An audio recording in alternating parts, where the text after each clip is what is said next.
Tayo po tayong lahat, mga kapatid. Nag-almusal na po ba kayo? Yan. May energy tayong lahat. Kasi nag-almusal no? Praise God! Praise God! Palakpakan po natin ang ating Panginoong Jesus na makapangyarihan sa lahat. Come on! Palakpakan po natin si Jesus Christ, our Savior. Once again, let's practice. When I say praise, you will say, grabe, God! God! Okay, ulitin natin. When I say praise, you will say, wow, may tono. One more time. When I say praise, you will say, wow, palakpakan po natin ang ating Panginoon. Ngayong araw po, tayo'y nagtipon ngayon, hindi lang para kumanta. Amen? Kundi upang itaas ang pangalan ng ating Panginoong Jesus. Amen? Sabi po sa awit, 100, talatang 4, pumasok kayo sa kanyang mga pintuan na may pagpapasalamat. Sino po dito ang maraming pasasalamat sa Panginoon? Itaas ang kamay. At sa kanyang mga looban na may pagpupuri. Sino po dito nasasabik ng magpuri sa Diyos? Hallelujah! Kaya ngayong oras na to, ilagay natin sa tabi ang lahat ng ating mga iniisip. Ibigay natin ang ating buong puso sa Panginoon. Marami man tayong mga pinagdadaanan, personal, sa pamilya, finances, kasakitan. But you know, God, there is always a reason to praise. Amen? Hallelujah! Kaya naman sa umagang ito, tayo nang magsimula sa pagpupuri sa Panginoon. Hallelujah! Come on, church!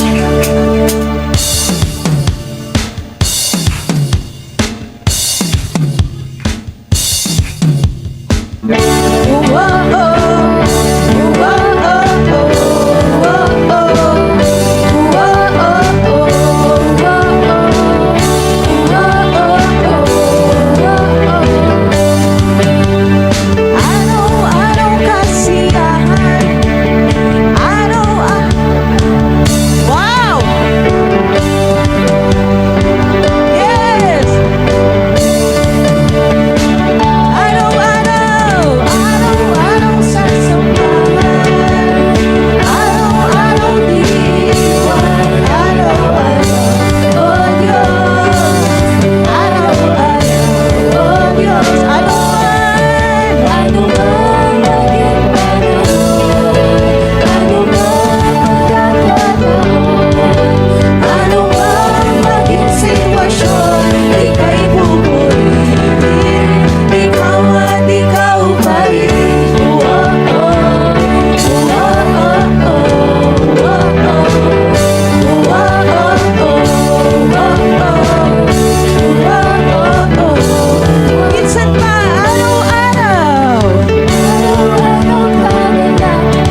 pa tayo umawit sa Panginoon. Come on.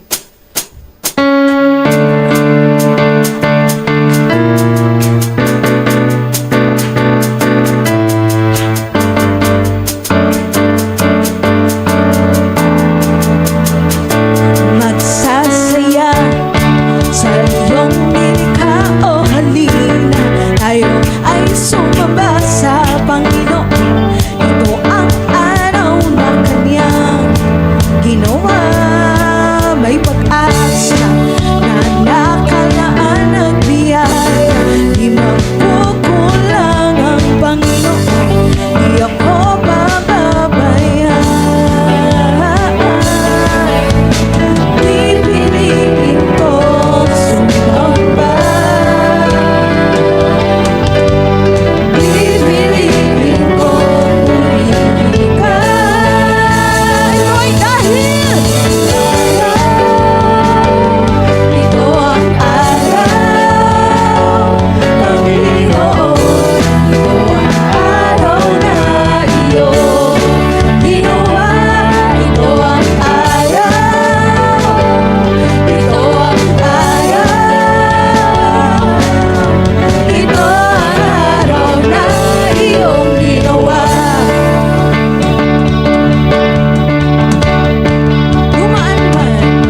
Dumaan man sa libis ng kamatayan, di mangangam ka, o Panginoon.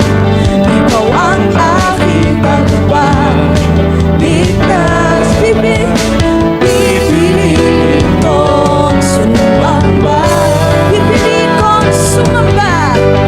Pipiliin kong sumamba.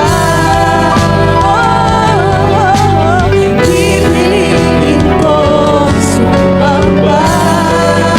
Pipiliin kong purihin ka. Pipiliin kong purihin ka.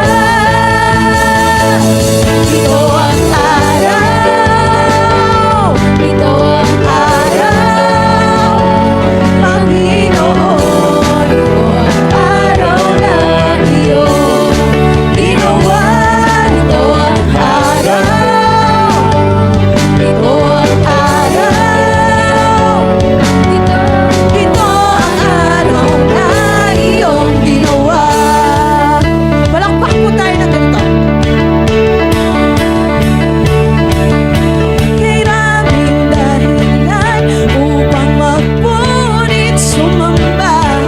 Ako'y pinalaya, ako'y pinagpala. Magsasaya, umawit lahat ng pinalaya ng Panginoon. Upang magpunit sumamba.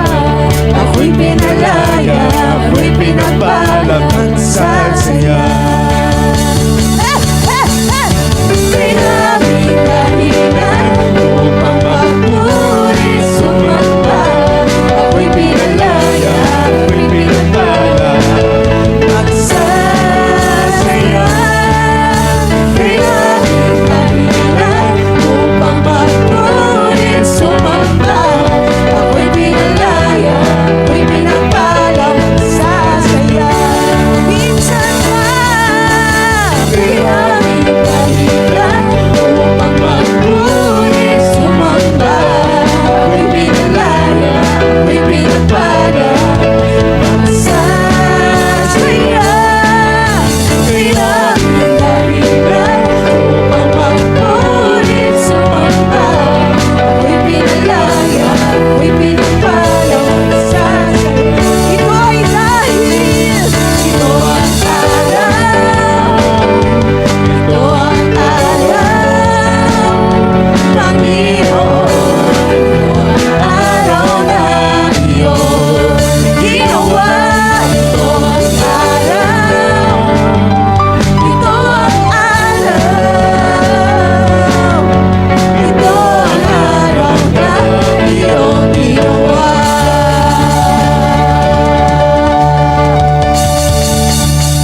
Hallelujah! Alam niyo po, napaka-gracious ng ating Panginoon. Amen? Bakit? Kasi sama-sama niya, inalaw niya na sama-sama tayo ulit magpuri sa Kanya. Amen? Sa umagang ito, patuloy po nating Damhin ang kanyang pagmamahal para sa akin at para sa iyo. I pray that this song will minister and speak to your hearts today. Patuloy natin itaas lahat ng burdens, everything sa paanan ng ating Panginoon. Come on, let's worship Him. Habang nakita mo na sa akin ay ninais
nagpapahayag ng bawat dila na si Hesus Kristo ay Panginoon. Amen? Patuloy natin siyang sambahin, karapat-dapat ang ating Diyos na buhay. Hallelujah. Oh, we worship you, Jesus. We love your presence, O God.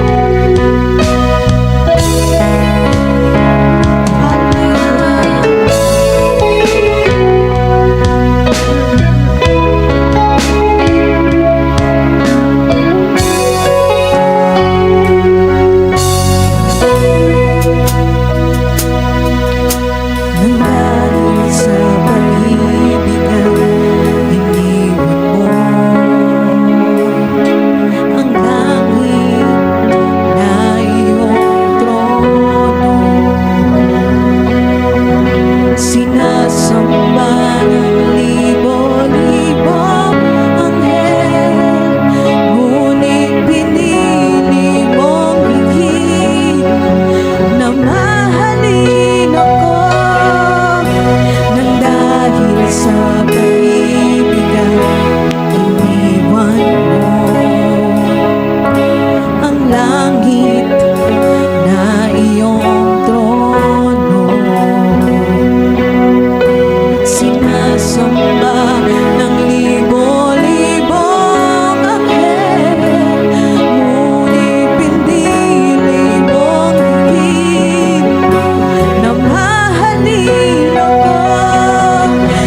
praises to Jesus. Marapati alay ito sa iyo, Jesus. Wow, thank you, Jesus. Oh, Jesus. Thank you, Lord. Hallelujah. Walang hanggang pagsambay sa'yo. Minsan pa, boses lamang po, lahat ng papuri. Lahat ng papuri sa'yo. Marapati alay ito sa'yo, Jesus. Oh, Jesus. Walang hanggang pagsambay sa'yo.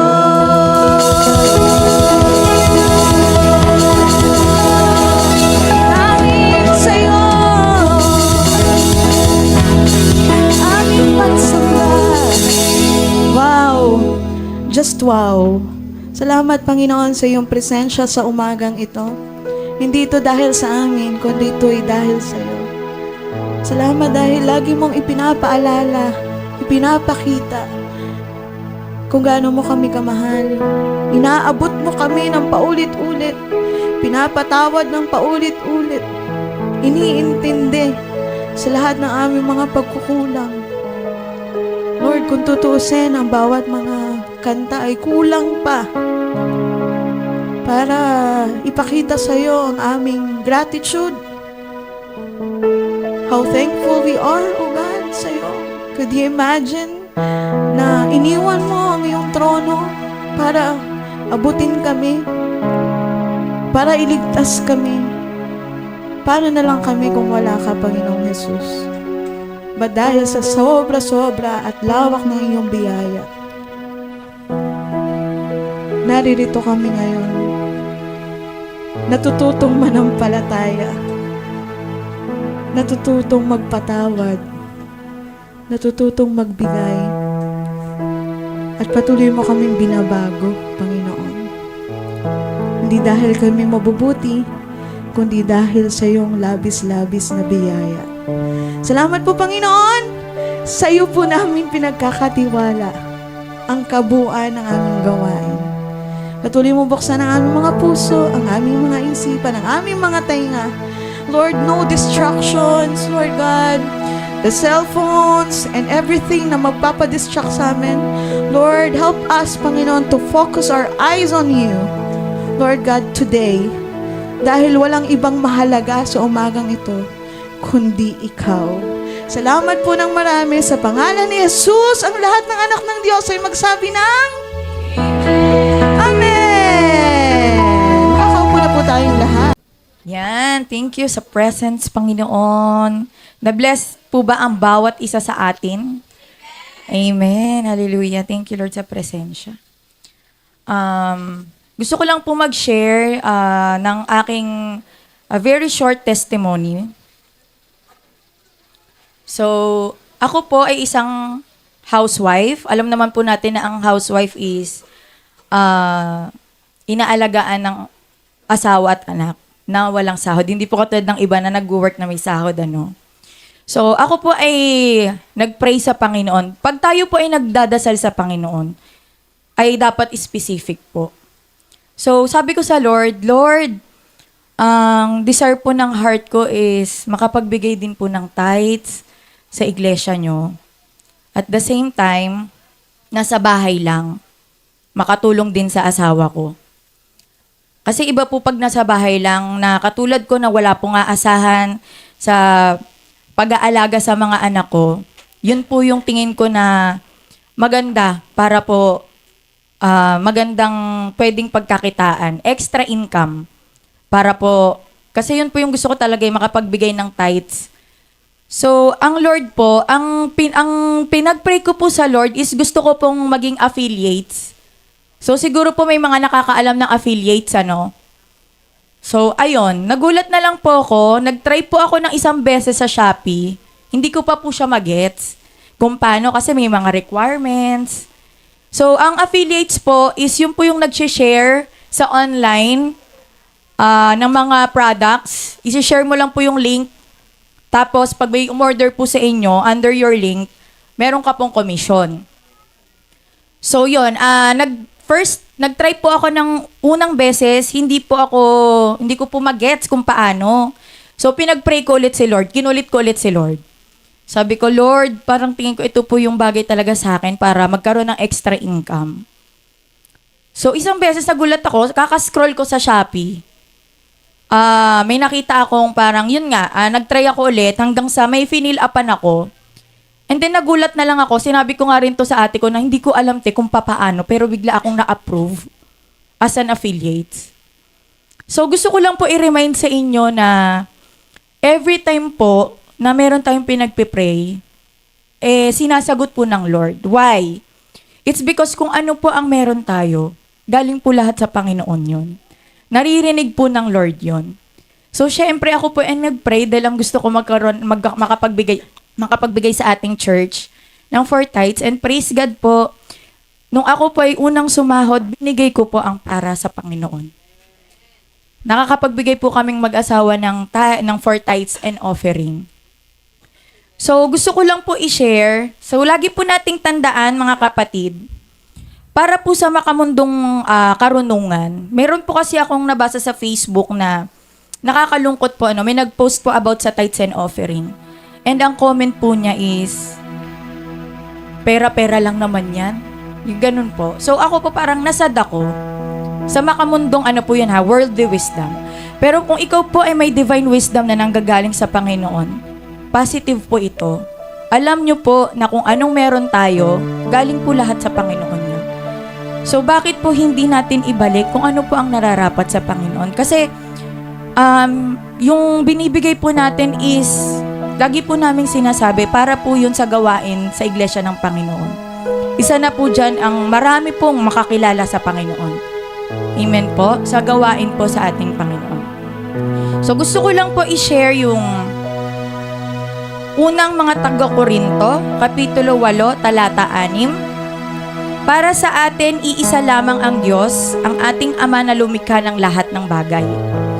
At nabubuhay tayo para sa Kanya. At may iisang Panginoon lamang, si Jesucristo. Sa pamamagitan niya ay nilikha ang lahat ng bagay. At sa pamamagitan din niya ay nabubuhay tayo ngayon. So, kung ano man po ang meron tayo, lagi po nating tandaan si Lord po ang may gawa niyan. Even our lives, ba't tayo nabubuhay ngayon? Ay galing po sa grace ng Panginoon. Lahat po yan sa Panginoon. So, yun po. Isa pa po, for the last verse po, is yung Philippians 4, verse 19 to 20. And this same God who takes care of me will supply all your needs from His glorious riches, which have been given to us in Christ Jesus. Now, all glory to God our Father forever and ever. Amen? Amen po. Atin pong ipag-pray ang ating tithes and offerings sa ating Panginoon. Okay. Let's bow our head po and open our hearts sa ating pakikipag-usap sa ating Panginoon. Aming Ama sa nasa langit, Lord God. Lord, maraming salamat, Panginoon, sa buong linggo, Panginoon, na nakasurvive po kami ulit. Hindi po namin ito kaya ng kami lang. Gawa na naman po ito ng inyong grasya, O God. Thank you, Lord, dahil hindi po namin thank you po sa lahat-lahat na ibinibigay nyo sa buhay, sa hangin, sa kalusugan, sa kalakasan, O God, sa pagpapagaling sa mga may sakit, O God. Maraming salamat, especially Lord, sa aming mga prayers sa inyo. Hindi nyo po kami binibigo, or kung hindi nyo man pong sinagot, ay ito po ay ang makakabuti sa amin, Panginoon. Lord, i-bless nyo po itong aming alay sa inyo, tithes and offerings, Panginoon. At gamitin niyo po, Panginoon, sa ministry po ng inyong iglesia, O God. At i-bless niyo po, Lord, yung mga pusong may mga generous heart, O God, na nagtitiwala at nagtitiwala sa inyo na kung ano po ang meron sila, meron kami, O God, ayun po ay galing sa inyo at dapat pong ibalik kung ano po ang nararapat para sa inyo. Thank you, Father. In Jesus' name we pray. Amen. Talat ng Mateo, Kapitulo 14, talatang 22 hanggang 33. Agad pinasakay ni Jesus sa bangka ang mga alagad at pinauna sa kabilang ibayo. Samantala, pinauwi naman niya ang mga tao. Matapos siyang paalisin ng mga ito, mag-isa siyang umakyat sa bundok upang manalangin. Nag-iisa siyang inabutan doon ng gabi. Samantala, ang bangka ay nasa laot, ngunit sinasalpok ito ng mga alon dahil pasalungat ito sa hangin. Nang madaling araw na'y sumunod sa kanila si Jesus na naglalakad sa ibabaw ng tubig. Kinilabutan sa takot ang mga alagad nang makita nilang may lumalakad sa ibabaw ng tubig. Multo, sigaw nila. Ngunit nagsalita agad si Jesus at sinabi sa kanila, "Huwag kayong matakot, ako ito." Sinabi ni Pedro, "Panginoon, kung talagang ikaw nga iyan, papuntahin mo ako diyan at sa kinakaroonan mo sa ibabaw ng tubig." Sumagot siya, "Halika." Mula sa bangka ay lumakad si Pedro sa ibabaw ng tubig papunta kay Jesus. Ngunit nang mapansin niya na malakas ang hangin, siya'y natakot at nagsimulang lumubog. "Panginoon, sagipin ninyo ako," sigaw niya. Agad siyang hinawakan ni Jesus. "Bakit ka nag-alinlangan? Napakaliit ng iyong pananampalataya," sabi niya kay Pedro. Pagkasakay nila sa bangka, tumigil ang hangin at sinamba siya ng mga nasa bangka. "Tunay nga pong kayo ang anak ng Diyos," sabi nila. Maaari na po tayo makaupo. Magandang umaga po sa ating pong lahat. Good morning po. Katatapos lang po nating talakayin nung nakaraang linggo ang may kinalaman po sa pananampalataya na siyang susi ng ating pong kaligtasan. So tuloy-tuloy po ang ating pong sineserye tungkol po sa pananampalataya at kagandahang loob ng Diyos. Sa umaga pong ito, ang talakayan po natin ay true faith must be doubtless. Okay po? True faith must be doubtless. Ang tunay na pananampalataya hindi dapat nag-aalinlangan. Yun po ang ibig pong sabihin. At binasa na po kanina ng ating kapatid ang Matthew 14:22-33 na may kinalaman po kay Pedro sa kanyang paglakad sa dagat na hindi po natakot dahil sa pagtingin kay Jesus, ngunit lumubog dahil sa pagtingin naman sa malalaking alon. Yun po yung tatalakayin natin along the way habang tayo po ay nagpapaliwanag sa atin. So, naniniwala po tayo na ang pananampalataya ay hindi dapat magkaroon ng pag-aalinlangan. Pero, tao po tayo, no? May damdamin, meron tayong pagtingin sa kung ano ang nangyayari sa paligid. Kaya yun pong pag-aalinlangan ay nagiging common struggle po natin pagdating sa pananampalataya.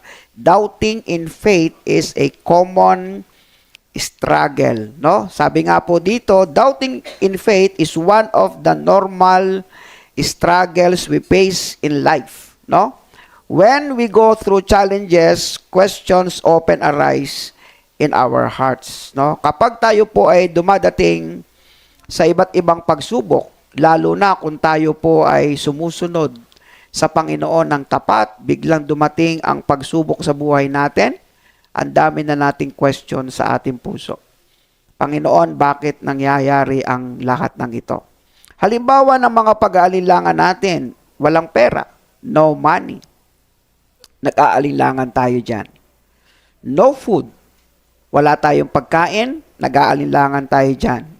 No job, sobra ang balisa natin kung wala tayong trabaho. Sickness, sobra ang pagkabalisa natin kung tayo po ay merong sakit. Death of loved ones, kung merong mahal sa buhay natin na kinuha ng Panginoon, and unexplainable circumstances. Yung mga pangyayaring hindi natin inaasahan. Ang isa pong biblical classic po dyan ay si Job. Kaya marami pong beses nagtatanong tayo, why? Why, Lord? Why, Lord? So, even strong believers in the Bible experience moment of doubt. Kahit po yung mga tatatag ng Kristiyanong maharahil tulad din natin o maharahil tulad ng matagal na, nakakaranas pa rin ng pag-aalinlangan sa pananampalataya nila. At ang isang biblical classic example ay si Job. Sabi dito, despite of sufferings, loss, and confusion, Job still held on to God. Si Job kasi ay namatay lahat ng anak. Hindi namatay ng magkakahiwalay na taon. Yung araw na yon, namatay lahat. Lahat ng mga hayop, na alagang hayop, kabuhayan niya, nung araw na yon, namatay. No? Lahat, yung kanyang asawa, isinumpa siya nung araw ding yon. At nung araw din na yon, nagkaroon siya ng sugat mula ulo hanggang paa. Pero ang discretion po kay Job, siya po ay matuwid, makadiyos at matulungin. So, kaya nagkakaroon po ng mga question, Lord, bakit? Bakit? Bakit? Bakit? Ang daming tanong na bakit. Lagi kong nabibigyan ng halimbawa ang aking daddy. Ang daddy ko po ay 89 years old na po. O 88. Siya po ay naglingkod din naman at nakita ko po ang kanyang katapatan sa Panginoon. Naging chairman ng isang iglesyang malaki sa Lucena. Naging pastor at naging missionary sa Mindoro. Pero nagkasakit po unti-unti at kinuha po yung kanyang pinanghinang katawang panlupa. At ngayon, siya po ay unti-unti nagkakaroon ng demensya. Maraming tanong sa isip, why? Why? Why, Lord? Matawid naman ako, mabait naman ako, sumisimba naman ako, pero bakit nangyayari ang lahat ng ito? No? Ang pananampalataya pong tunay ay hindi po natitinag. Straight lang siyang ganyan. Kahit anong mangyari, kahit anong mga circumstances sa paligid, nananatili siyang matibay, matatag. Hindi nagbabago yung kanyang paniniwala, pagtitiwala sa Diyos. Yun po yung talagang genuine faith. No? Kaya po nakakamangha yung mga napapanood natin sa telebisyon na may pananampalataya para magpagaling ng mga may sakit, may pananampalataya para bumuhay ng mga patay, may pananampalataya para doon sa mga imposibleng bagay ay napangyayari. Mahabang proseso. Hindi ganun kadali para mapangyari sa ating lahat.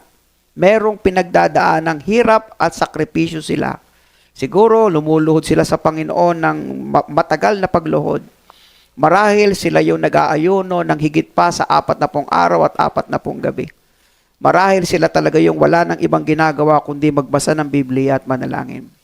No? Marahil sila yung talagang ang tingin nila sa Panginoon ay parang napakalapit talaga sa kanila.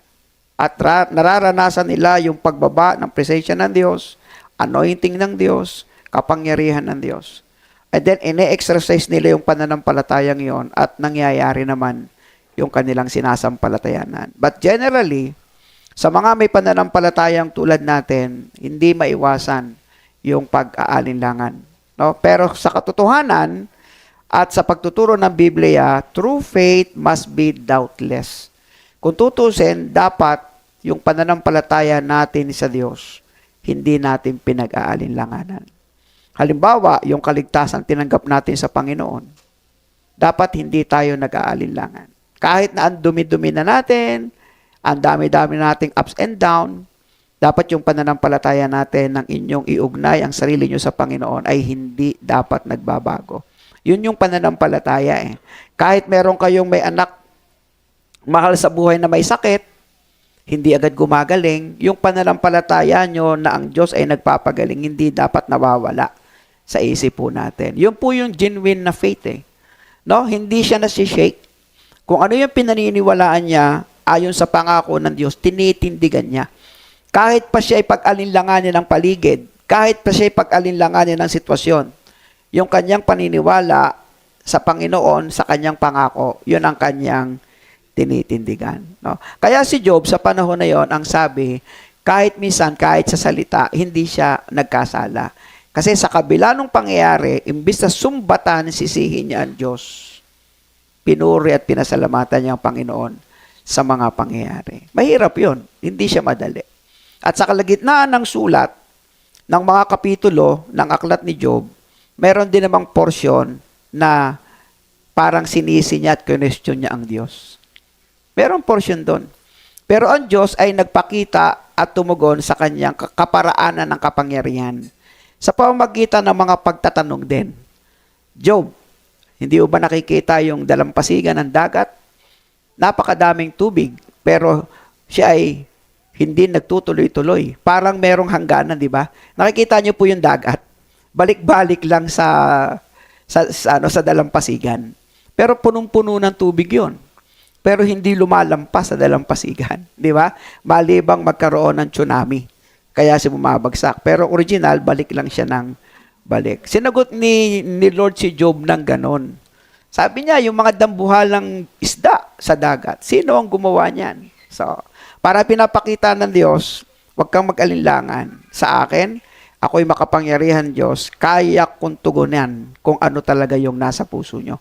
Kaya pagdating sa Job chapter 42, ipinakita ng Diyos yung balik ng sino mang nananampalataya sa Kanya ng totoo.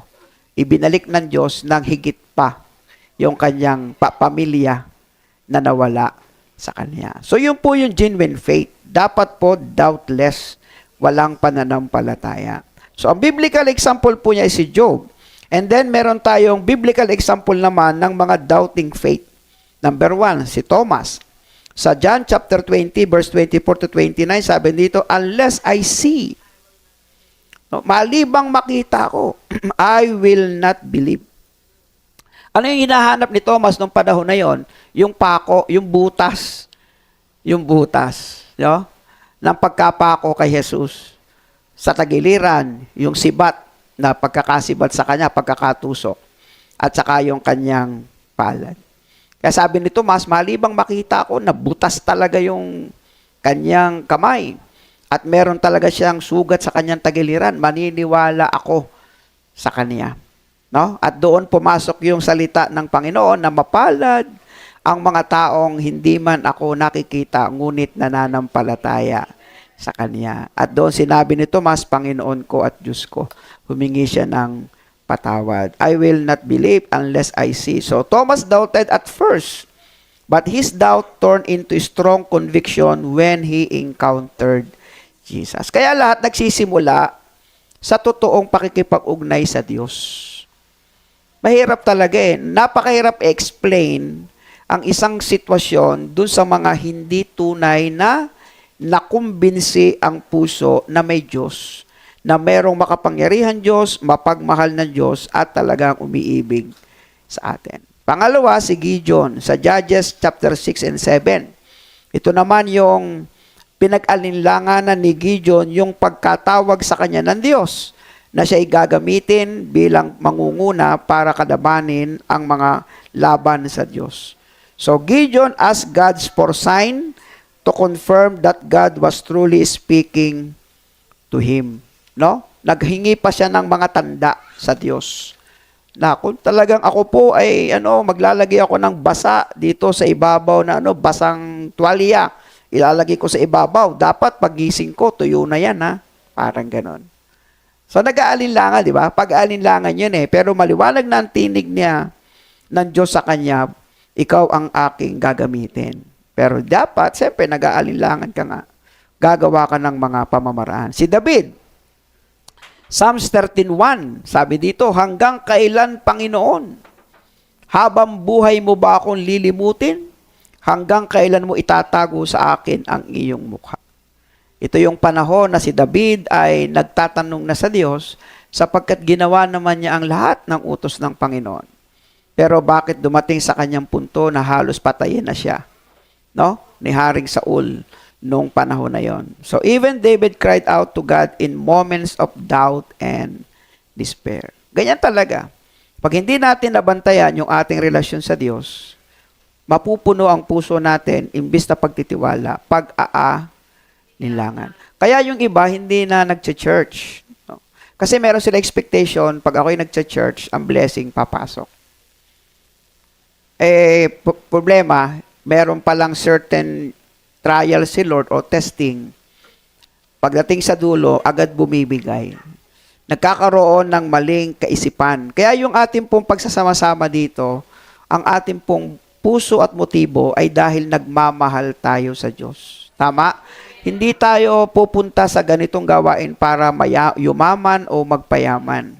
Ang Diyos ang magpapayaman. Pero ang motibo, ang siyang tinitingnan ng Diyos. O, ganun po siya, no? Halimbawa, si John the Baptist, nung panahon naman niya, Mateo 11:2-3, nakabilanggo na noon si Juan na tagapagbautismo, nabalitaan niya ang mga ginawa ni Kristo, kaya't nagsugo siya ng ilang mga alagad upang itanong, kayo po ba ang ipinangakong darating o maghihintay pa kami ng iba? So, even John the Baptist asked if Jesus was truly the Messiah. No? Si John the Baptist, no? Siya yung nagbautismo kay Hesukristo. Pero dumating sa punto, kayo pa talaga ang Messiah. O, di ba? Madami pong mga tanong sa isip natin na punong-puno ng pag-aalinlangan. At yan po ang nagpapahina ng ating pananampalataya, pagtitiwala sa Diyos para gampanan ang kanyang mga tungkulin. Mapalad pa nga po tayo dahil wala ditong digmaan, walang war. Mapalad pa tayo kasi wala tayo sa lugar na pinipressure tayo, pinipersecute tayo. Lahat ng nananampalataya kay Jesus, huhulihin, pahihirapan, pupugutan ng ulo.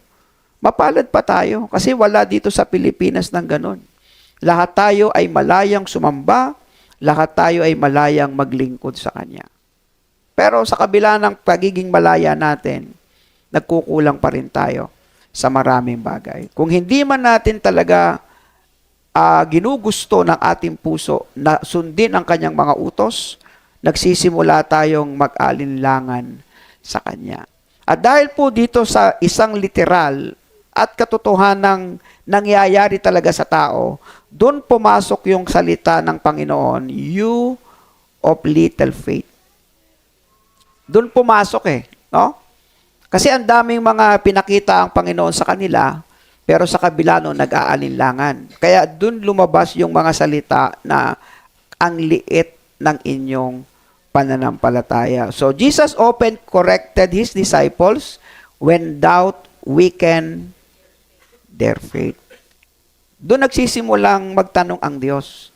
Alam niyo ba ang context ng ating pinag-uusapan? Galing sina Pedro at ang mga alagad sa pagpapakain ni Jesus ng 5,000 tao sa pamamagitan lang ng ilang pirasong isda at ilang pirasong tinapay.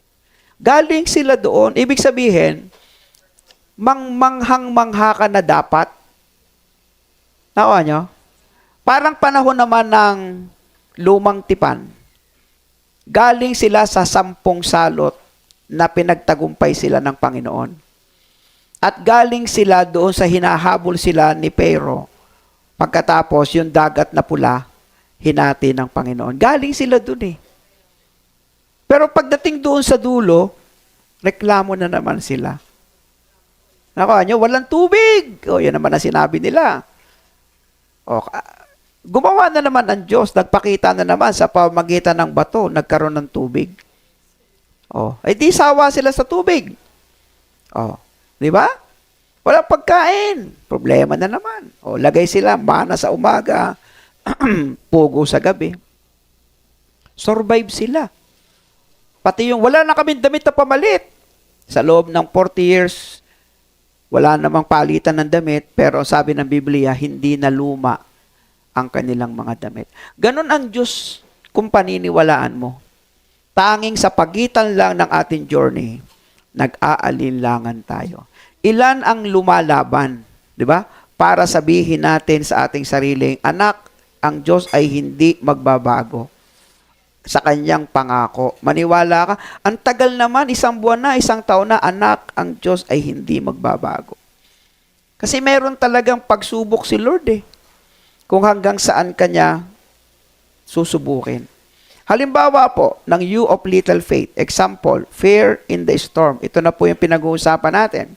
Matthew 8:26-27. Sinabi ni Jesus sa kanila, bakit kayo natatakot? Napakaliit ng inyong pananampalataya. Pagkatapos ay tumayo siya, sinaway ang hangin at ang lawa at biglang tumahimik ang paligid. Namanga ang mga tao at sinabi nila, anong uri ng tao ito? Kahit ang hangin at ang lawa ay sumusunod sa kanya.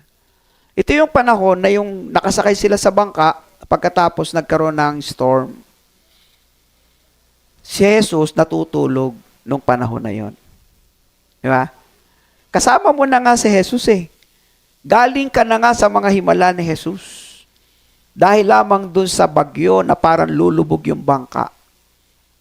Niliglig niyo si Jesus. Panginoon, lulubog tayo, lulubog, saklolo, saklolo. Bumangon si Jesus, marahil nahigab pa. Ano ba naman itong mga alagad ko? Anong problema? Panginoon, tingnan niyo, lalaki ng alon. Ay mga mangingisda yun, di ba? Kung tutusin, dapat wala silang takot. Tapos ginano ni Jesus, ang hangin, pumayapa. Doon, pumasok ang salita, napakaliit naman ng inyong pananampalataya. Di ba? Marireview ka kay Jesus sa kanyang salita. Ang pangalawa naman, unable to cast out the demon. Matthew 7:19-20. Lumapit ng sarilinan ang mga alagad kay Jesus at nagtanong, bakit po hindi namin napaalis ang demonyo? Sumagot si Jesus, dahil sa kakulangan ng inyong pananampalataya. Sinasabi ko sa inyo, kung ang pananampalataya ninyo ay kasing laki man lamang ng buto ng mustasa, tingnan ninyo kahit buto ng mustasa, yung buto ng mustasa, halos hindi mo na makita sa daliri mo So, sobrang liit. Pero sabi ng Biblia, kahit kasing laki man lang ng buto ng mustasa, masasabi nyo sa bundok na ito, lumipat ka roon at lilipat ito dahil walang imposible. Di ba? Kita nyo na po, no? Dito po sa lugar po sa lugar po ng Cavite, inanyayahan po akong magsalita sa isang eskwelahan. Di ko alam na meron pala doong nadedemon possess na eskwela, estudyante. So talaga, ganun siya, no? Malakas siya. Malakas. Hindi mo halos, nagbabago ang boses. Siyempre, ako ang naroroon May mga kapwa kami mananampalataya na naroroon, pero ayaw nilang galawin. Ako ang speaker. Siyempre, mataas ang tingin sa'yo, di ba? Speaker ka di, pastor, paano gagawin natin ito? Meron nilalay ang demonyo. Siyempre, pray ako kay Lord.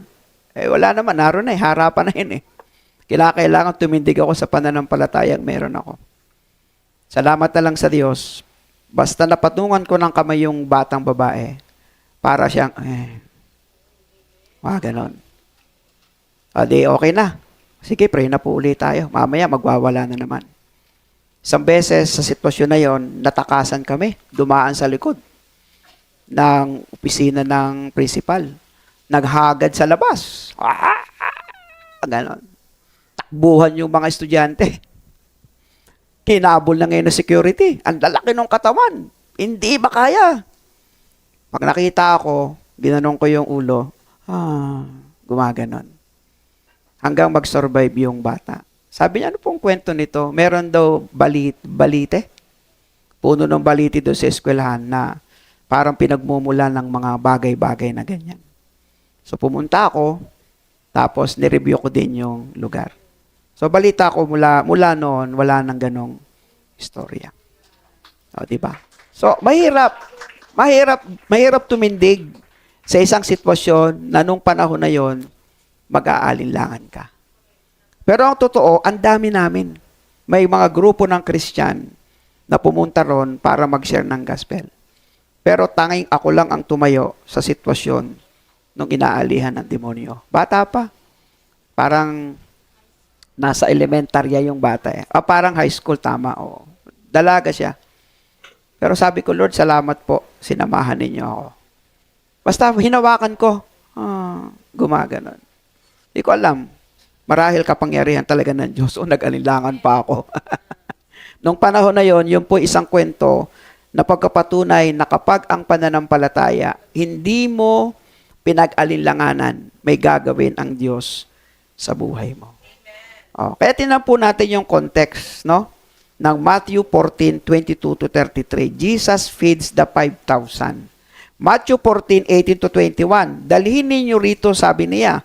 Pinaupo niya sa damuhan ang mga tao, kinuha ang 5 tinapay at 2 isda. Tumingala siya sa langit, tinan nyo, at nagpasalamat sa Diyos. Hindi man lang siya nag-alinlangan, di ba? Isda, kapirasong isda, tinapay, 5,000 kayo. Pakakainin, paano mangyayari? Walang pag-aalinlangan, tumingala sa langit. Pagbaba niya, ipinamahagi na. Hindi na naubos. Sabi ng Biblia, meron pang 10 o 5 basket na natira doon sa kanilang kinain. Habang ini-spread, hindi nawawala, diretso. Parang nung panahon ng lumang tipan, sa panahon ni Elijah. Yung babaeng balo sa kapirasong langis, no? Pag ibinuhos siya sa banga, dire-diretso sa kapiraso. At napakaraming banga ang napuno. Kita nyo rito? Sabi dito, iniutos, pagkatapos kinuha niya ang 5 tinapay at 2 isda, tumingala sa langit, nagpasalamat, pinaghati-hati niya ang mga tinapay at iniutos sa mga alagad na ipamahagi iyon sa mga tao. Ano sabi ng Biblia? Nakakain at nabusog ang lahat. Nang ipunin ng mga alagad ang natirang pagkain, nakapuno pa sila, 12 pa pala, 12 kaing ng tinapay. May 5,000 lalaki ang nakakain, bukod pa sa mga babae at mga bata. So, ibig sabihin, more than mga 10,000 pa yan. Kasama pa ang mga bata. So, Jesus performed a miracle and fed more than 5,000 people. And then, Jesus sends the disciples ahead. Mauna na kayo. Pagdating, on the context, Matthew 14:22-23, agad pinasakay ni Jesus sa bangka ang mga alagad at pinauna sa kabilang ibayo. Samantala, pinauwi naman niya ang mga tao. Matapos niyang paalisin ang mga ito, mag-isa siyang umakyat sa bundok upang manalangin. Ayun ang sekreto ni Jesus. Meron siyang oras para sa Panginoon, sa kanyang Ama. Dapat ganun din po tayo. Nag-iisa siyang inabutan doon ng gabi. So, Jesus sent His disciple ahead while He stayed behind to pray. So, ano po ang nangyari? Ito. Number 1, storms and challenges in life. Darating talaga yan sa buhay natin. Matthew 14:24-27, the boat was already a considerable distance from land, buffeted by the waves, because the wind was against it. But Jesus immediately said to them, "Take courage. It is I, don't be afraid." Sa Tagalog po, malayo pa, nasa pangpang ang bangka at hinahampas ito ng malalakas na alon dahil sa lungat ang hangin. Nang madaling araw na nilapitan sila ni Jesus na naglalakad sa ibabaw ng tubig. Nang makita siya ng mga alagad na naglalakad sa ibabaw ng tubig, natakot sila at sumigaw. Multo! Sino ba naman ang hindi matatakot? Tao lumalakad sa ibabaw ng tubig, ng dagat. Talaga matatakot ka. Kaya ang hirap mong i-describe, no? Ang hirap mong i-absorb.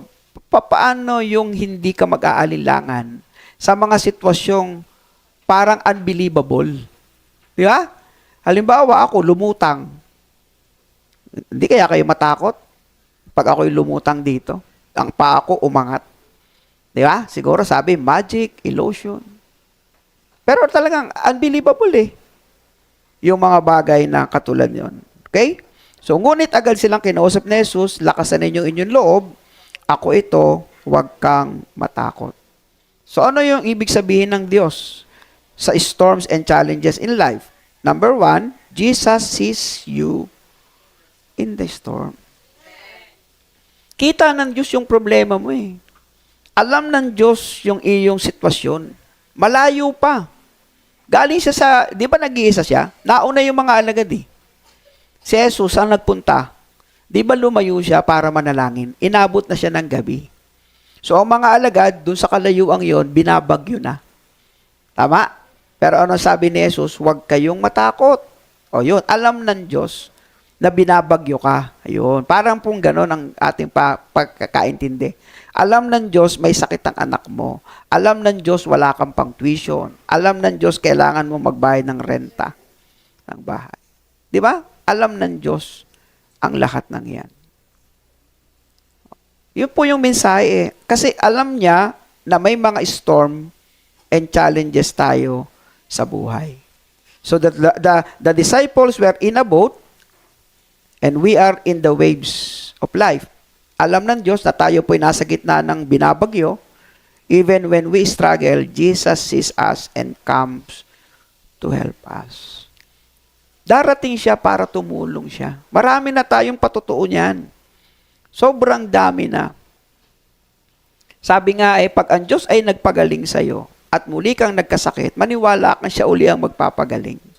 Ang problema, pagdating sa pangalawang beses, nag-aalilangan na tayo eh. Di ba?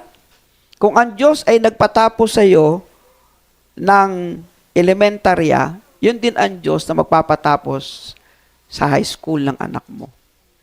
Hanggang kolehiyo. Hanggang sila ay makapagtrabaho.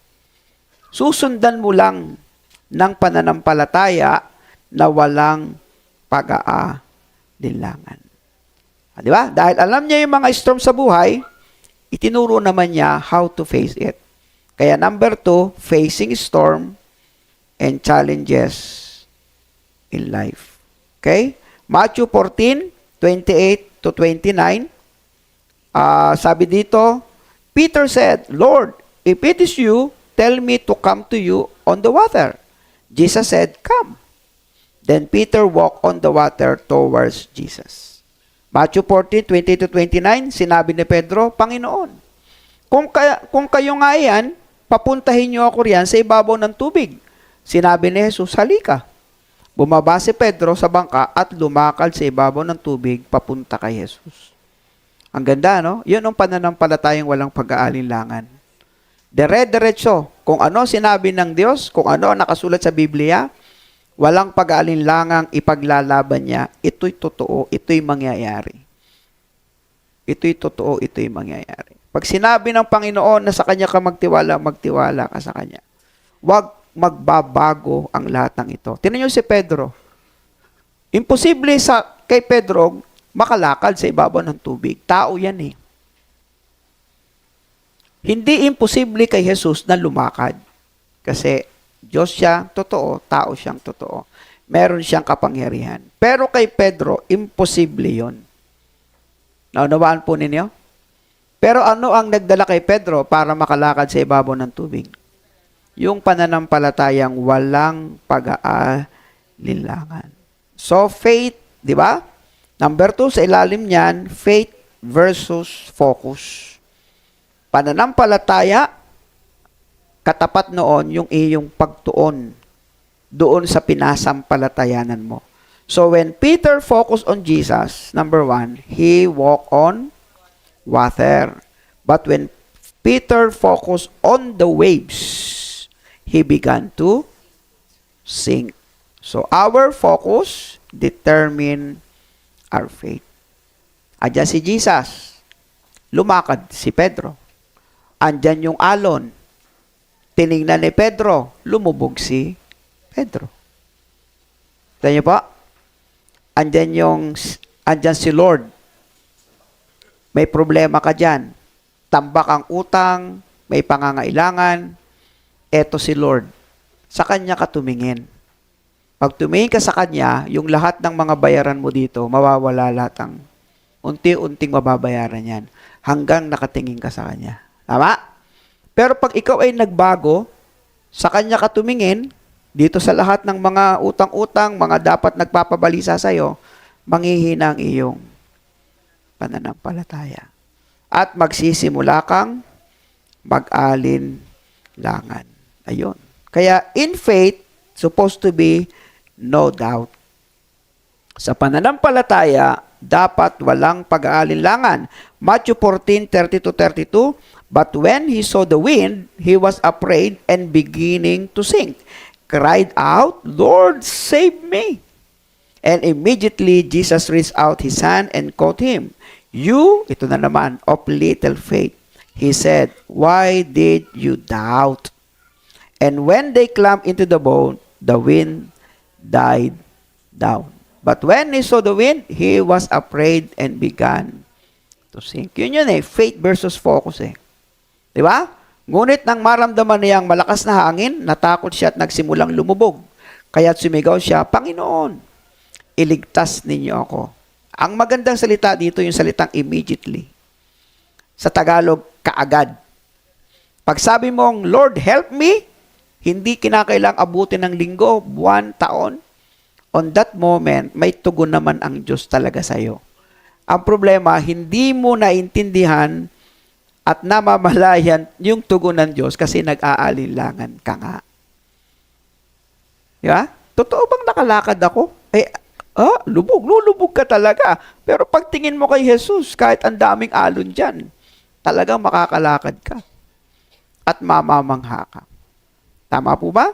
So, kaya doon po sa pangatlo, doon pumasok yung little faith. Peter had faith, but doubt entered his heart. No? Jesus asked him, "Why did you doubt?" So, ilang beses kaya tayong tinatanong ng Diyos, bakit ka nag-aalinlangan sa akin hanggang ngayon? At ilan po sa atin ang talagang may pananampalatayang hindi na nag-aalinlangan sa maraming bagay. Katulad nitong mga tithes and offering natin. Di ba? Pananampalatayang ibigay mo ng walang pag-aalinlangan, na walang ibang motibo, may mangyayari sa'yo.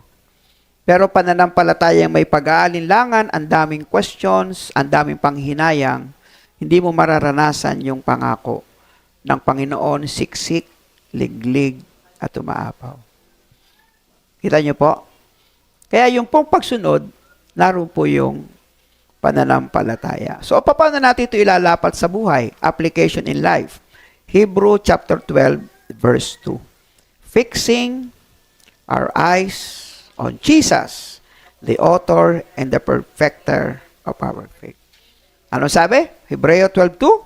Ituon natin ang ating paningin kay Jesus na siyang nagpasimula at nagpapanatili ng ating pananampalataya.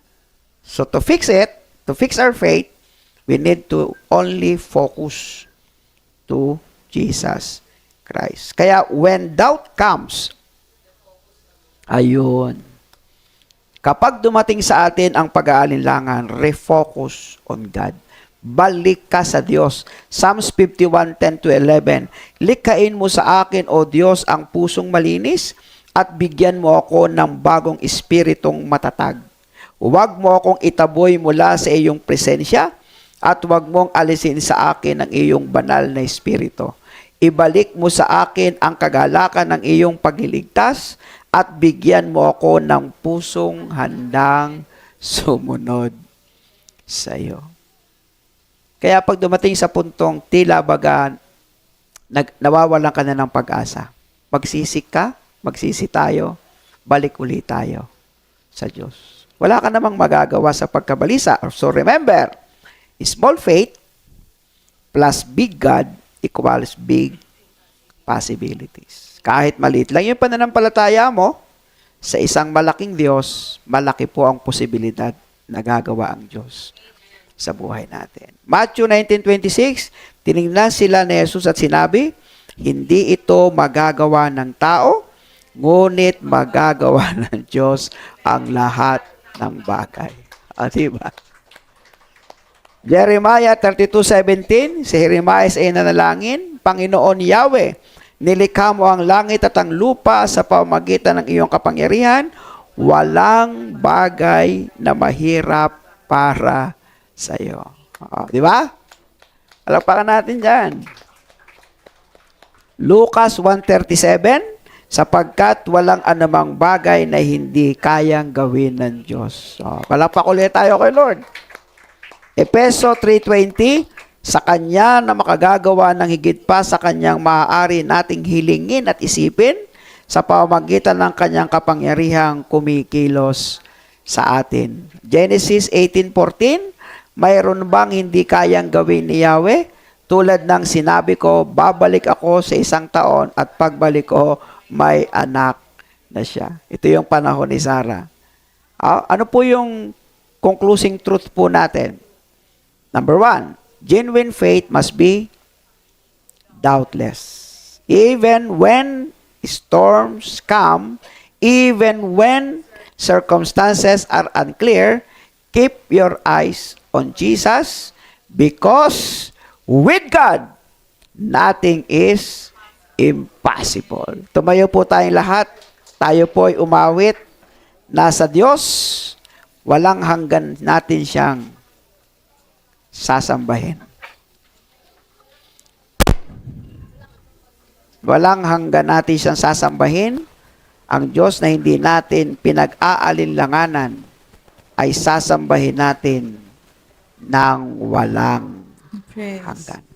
Praise God. Thank you, Lord, sa kanyang napakagagandang mensahe sa atin. So mga kapatid, maaring may mga problema kayong dinadala ngayon. Maaring parang sa tingin ninyo, parang ang hirap lampasan. Ang mensahe ng Diyos sa iyo, huwag kang mag-alinlangan. Walang imposible sa ating Diyos. Awit po tayo. Dahil sa pag-ibigan, iniwan mo Langit na iyong trono.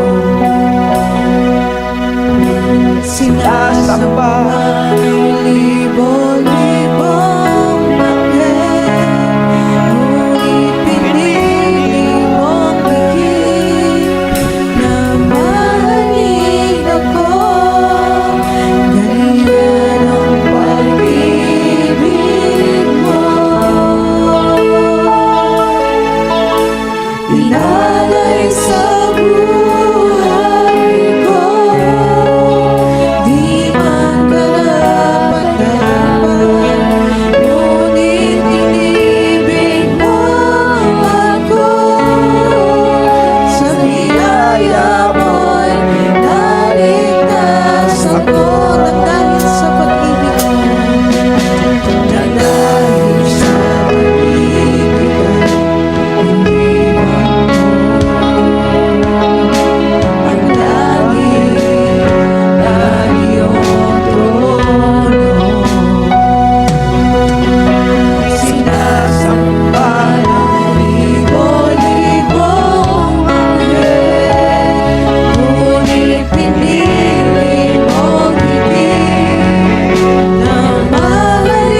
Basahin niyo po ang awiting nagsasabi na walang hanggan niyo kaming minahal. Kahit ang libu-libong anghel na sumasamba sa iyo, mas ginusto niyong bumaba para sa amin. Ibinigay niyo ang inyong nag-iisang buhay para mapatawad lang kami sa aming mga kasalanan at iligtas kami. Panginoon, nananampalataya po kami sa iyong ginawa. At huwag nawa itong babahiran pa ng kahit kunting pag-aalinlangan. May mga pagsubok kami ngayon, may mga problema rin kami ngayon. Itinutuon namin ang aming pananampalataya sa iyo. Ibinibigay namin sa iyo ito, sa Diyos na walang imposible, sa Diyos na kamangha-mangha, sa Diyos kayang gamutin ng uri ng karamdaman, sa Diyos na kayang ipagkaloob ang aming pangangailangan basta ito'y makabubuti, sa Diyos ng pag-asa, sa Diyos na kalakasan, sa Diyos ng kalahatan, ng pagmamahal at pag-iingat. Sa iyo kami sumasamba ng walang pag-aalinlangan. Sa aming lakas na tinataglay araw-araw, lalo ka naming paglilingkuran. Sa hindi mo pagkukulang sa pagkain kinakain namin, lalo ka naming mamahalin. At sa mga talentong meron kami, iaalay namin sa iyo. Lalaki, lalago ang gawain ito, pero hindi magbabago ang aming pagsamba at pananampalataya sa iyo. Salamat po aming Diyos, at kami po'y humihingi ng kapatawaran sa maraming beses naming pag-aalinlangan. At sa Diyos ng pag-ibig na mapagmahal, sa iyong anak na si Jesucristong patuloy naming kinikilalang Panginoon sa ilin tagapagligtas ng aming buhay, sa Banal na Espiritong tatak at katibayan ng aming kaligtasan, ang siya nawang maghari sa amin mula ngayon at magpakailanman. Amen and Amen.